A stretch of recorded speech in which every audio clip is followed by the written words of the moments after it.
Let me show you how to do an oil change on a 2015 through 2017 V8 F150.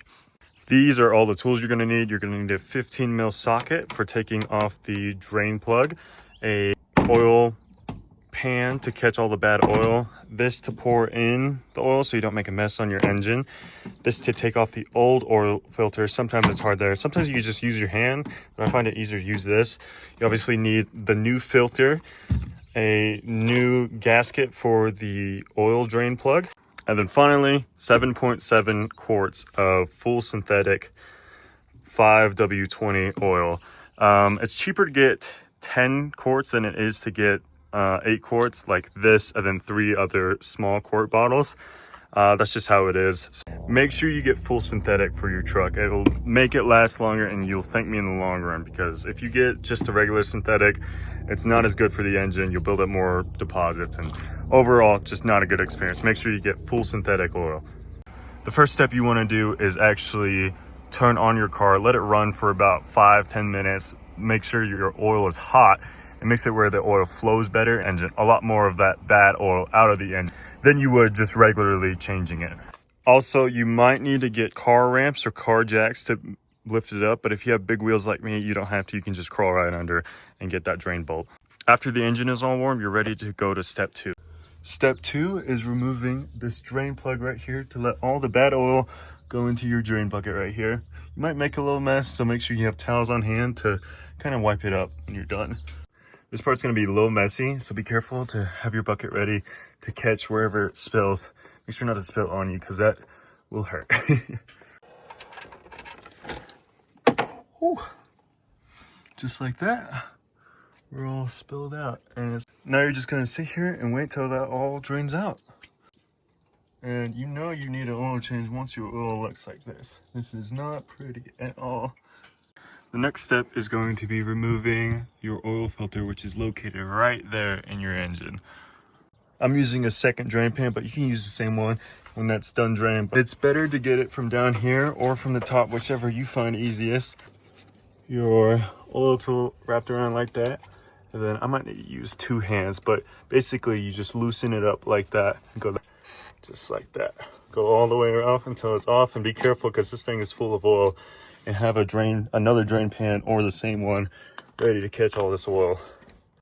Once you have it loose enough, you can use your hand and go ahead and just slowly, just like this, catch it, all that loose oil with this new drain pan. Once you're ready to remove the old filter, just go ahead and unscrew it, and be careful not to spill it, just like I did. Ooh, put that just like that, let all that oil drip off of your truck. And we're ready for step 3, which is adding the new oil filter. It's always good for when you're doing a new oil change. It's always good to get some oil on your finger and rub it around the tip of the new filter. Just like that, just a little bit, all around. Just like that, you just rub it all around the tip so it's nice and oily. That's what she said. Pro tip, if you shake your truck a little bit, you can get some more bad oil out. And once you've done that, shaking your truck a little bit, you might not be able to do that if you're on jack stands. Do not do that if you're on jack stands. You might kill yourself. But once you're ready to apply this new filter, you go ahead and just screw it on. And make sure this is hand tight. You don't want to be the guy who tightens it with that guy and ruin it for the next person, if that's yourself or a mechanic or what. You just want to do this hand tight. Not crazy, but hand tight should be good.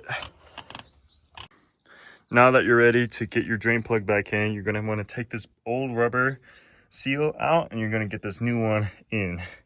Get the old one off, get the new one, just like that. So you're ready to go. After you've cleaned up your bolt a little bit, you're ready to restart it and just screw it back in there with that new seal. After that, you get your ratchet and ratchet her down. Don't do it too tight. If you break this, it's not very fun. Don't ask me how I know. You just want to do it nice and tight like that. And if you want to be extra careful, you can get the torque specifications, which is right here. And that's what the torque spec is. Once you got it all tightened up, you're ready for step, I think, 5. After popping your hood open, you're gonna wanna grab your funnel and you're gonna remove this cap right here. Put your funnel right there, get your oil, open it up. Then you're gonna wanna pour it in, just like that.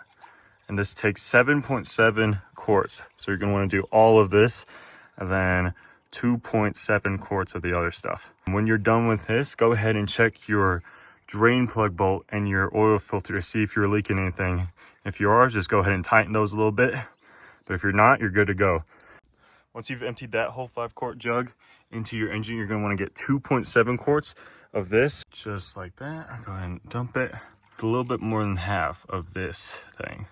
So once you feel it about reaching half, go ahead and lift it up, check it, and we're right at the 3-liter line.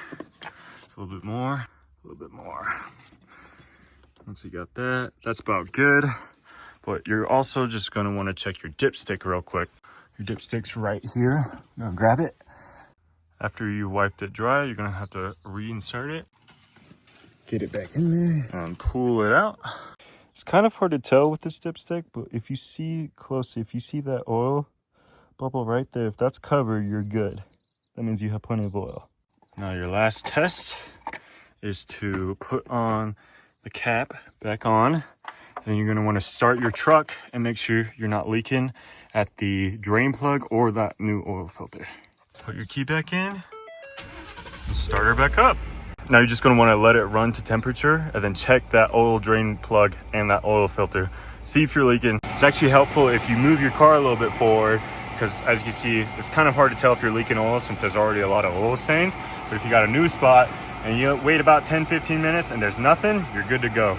Now, a lot of you are probably gonna skip this part, but it's probably smart not to dump this in the grass. So I'm gonna take it to an automotive store. So the way I'm gonna do that is actually I'm just gonna put the funnel into the old can, use that cup to scoop it up and put it in there. Styrofoam might melt, but just like that. After you've ran your truck for a little bit, go ahead and check the dipstick again and see what level you're at. As you can see, we're still good. Maybe just a little bit more, maybe just a tinge bit more. Last step you need to do, you need to go to display mode and go until you find oil life. And hold that OK button to reset oil life, and you're good. Make sure you also keep in mind your mileage, because every 5,000 miles, you have to change it. Don't change it every 10, change it every 5. Thanks for making all the way to the end of this video. If you like my video, please like and subscribe for more content like this.